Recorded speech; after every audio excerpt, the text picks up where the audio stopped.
Uh.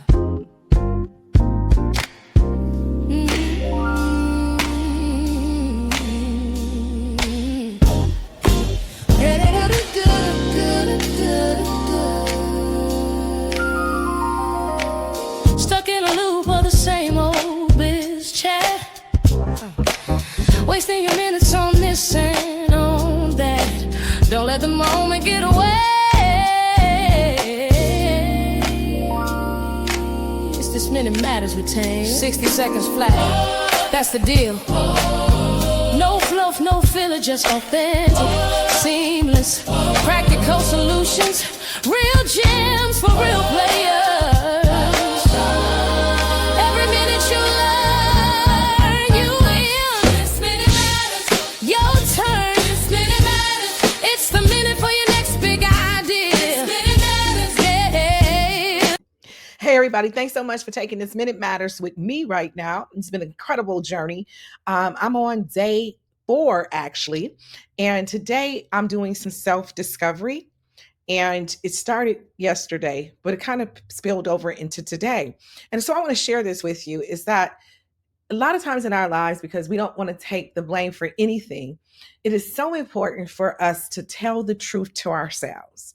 So when something bad happens, we want to blame this person did this, and this person did this, and this person did this. But really, naturally, what I had done wrong in business was that my mom passed, and I looked to my staff and I looked to clients to try to consult me and to be there. And that was a no-no. Like, I should have never went to them for something so heavy, because they weren't there to provide compassion or empathy or even sympathy for what I was going through. They were there to get what their money was spent on. And I made a huge mistake. And so they saw the superhero Tam fall apart. And when that happened, that just blew up my whole business.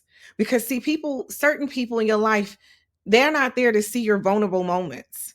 And you have to have boundaries. So today it was self-discovery and learning that if I would have had boundaries, I would not have looked to my clients to provide me with something that they were not responsible for, that I was supposed to deliver to them what I said I could believe in or what I deliver. And that was supposed to be driven by results.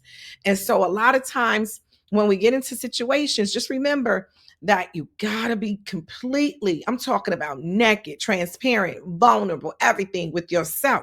You can tell people whatever you want to tell them. But when you begin to become vulnerable and transparent with yourself, a lot of that untreated trauma just starts to fall off. A lot of that narcissistic behavior, everybody did this, starts to just break. And then your real you starts to connect with the subconscious and say, whoo, I'm so happy I got rid of that. And baby, that's what happened. So today was self-discovery, taking responsibility, and creating boundaries. So in business, that never happens again. So when somebody says, Tam, how in the world do you get $1 million and something dollar television platform and you still own it, and you're going through what you're going through? Because I wasn't willing to sit down and say to myself, Tam, you could fight it in the wrong people. You made your clients, your friends, and your family. And then when they didn't give you the sympathy and the conditions of love that you thought they should have given you because they called themselves friends, you got angry with them and you closed the door and you backed away from relationships. And if I could say anything to them right now, I'd probably say, I'm really, really sorry. And I apologize that I put the heaviness of my life on your life. So let's get into my lab.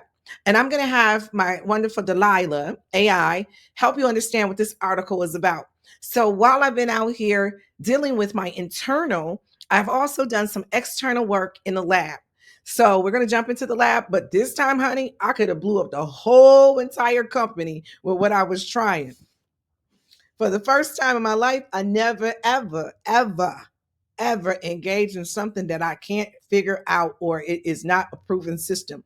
But in order for me to be an originator and not a duplicator, I decided to go in the lab. Check this out. The beta that might blow the roof off or blow up the lab. Let's be honest, innovation is a beautiful kind of madness. Right now, I'm deep in one of those this could either shock rocket my dream or blow up months of caffeine, capital, and courage moments. I've just launched a beta testing initiative that folds creative alchemy into digital technology, melding PR, content, and brand placement through something I call CMA, Cross Media Advantage. In under 3.5 weeks, this experiment, let's call it controlled chaos with metrics, has pulled in over 60,000 organic views and listens across snack-sized content bites. These snack bits were deliberately baked into the ecosystem, strategically stacked, sprinkled, and served across OTT, CTV, Substack, and podcasting platforms like Apple Podcasts and iHeartRadio. The result? A ripple effect of measurable visibility that outperformed standard campaign case studies in both reach and retention. The art of baking it in. Think of CMA as the marketing version of baking chocolate chips inside the cookie instead of sprinkling them on top. Each media layer, podcast, video, article, interview, becomes an ingredient already fused with the brand's DNA.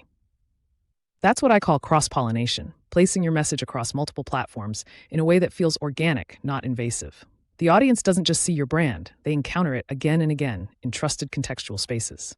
CMA explained. Most marketers live by CPM, cost per thousand impressions. That's like renting a billboard on a highway and hoping your dream customer drives by. CMA Cross Media Advantage is different. It's like owning prime real estate on the busiest intersections of media. Instead of fleeting ads, your brand gets fixed, repeated exposure across multiple channels where your ideal audience already hangs out. We're not chasing clicks. We're building familiarity, trust, and conversion through repetition, the psychological trifecta that drives actual buying behavior. Why cross-pollination works. Recent industry analyses by Harvard Business Review and Nielsen show that multi-platform campaigns deliver 24% higher recall compared to single-platform exposure and 31% stronger purchase intent when brands appear across several touchpoints. Also, 45% increase in trust association when integrated storytelling aligns visuals, audio, and social narrative. In other words, when a brand shows up everywhere, their consumer listens, watches, and scrolls, it becomes impossible to ignore. The pros, and let's be honest, the cons.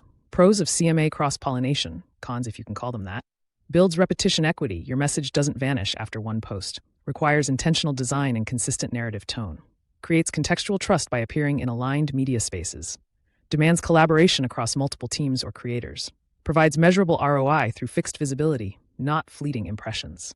Slower burn. This is marathon marketing, not microwave metrics. Amplifies brand intimacy, audience's experience, not just see your content. May intimidate those addicted to quick-hit CPM dopamine. The disruption on the horizon. The days of chasing algorithms are over. CMA is rewriting the marketing playbook. It's not about outshouting competitors. It's about outlasting them through smart repetition and psychological imprinting. Because let's face it, consumers don't remember what they see once. They remember what they feel repeatedly. The future of marketing isn't more noise, it's precision frequency. It's trust on loop. In closing, this beta test might break the internet or break me, but either way, it's rewriting how visibility, velocity, and verification work together. Because when you bake brilliance into every layer of your media stack, you don't just go viral, you go vital. It's this minute matters with Tang. 60 seconds flat. That's the deal. No fluff, no filler, just authentic, seamless, practical solution.